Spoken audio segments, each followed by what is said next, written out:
রাজধানীর সবুজবাগে বর্ণিল আয়োজনে দেশের জনপ্রিয় বেসরকারি স্যাটেলাইট টেলিভিশন চ্যানেল এনটিভির 23তম প্রতিষ্ঠা বার্ষিকী উদযাপন করা হয়েছে।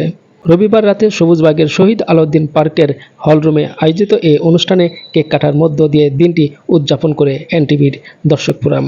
আয়োজনে এলাকার বিভিন্ন শ্রেণীর পেশার এনটিভি প্রেমী দর্শক অংশ নেন এবং চ্যানেলটির প্রতি ভালোবাসা ও শুভেচ্ছা জানান। উপস্থিত বক্তারা বলেন, এনটিভির দীর্ঘদিন ধরে জাতিকে বস্তুনিষ্ঠ সংবাদ ও মানসম্পন্ন বিনোদন উপহার দিয়ে আসছে।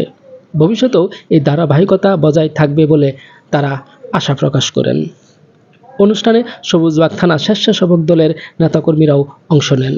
তারা এনটিভির উত্তরোত্তর সাফল্য কামনা করেন এবং গণমাধ্যমের স্বাধীনতা ও দায়িত্বশীলতা নিয়ে সংক্ষিপ্ত বক্তব্য রাখেন। আনন্দঘন পরিবেশে সম্পন্ন হওয়া এ আয়োজন এনটিভির দর্শকদের মধ্যে উৎসাহ ও উচ্ছ্বাসের সৃষ্টি করে। Mazharul Islam, citizen news desk report.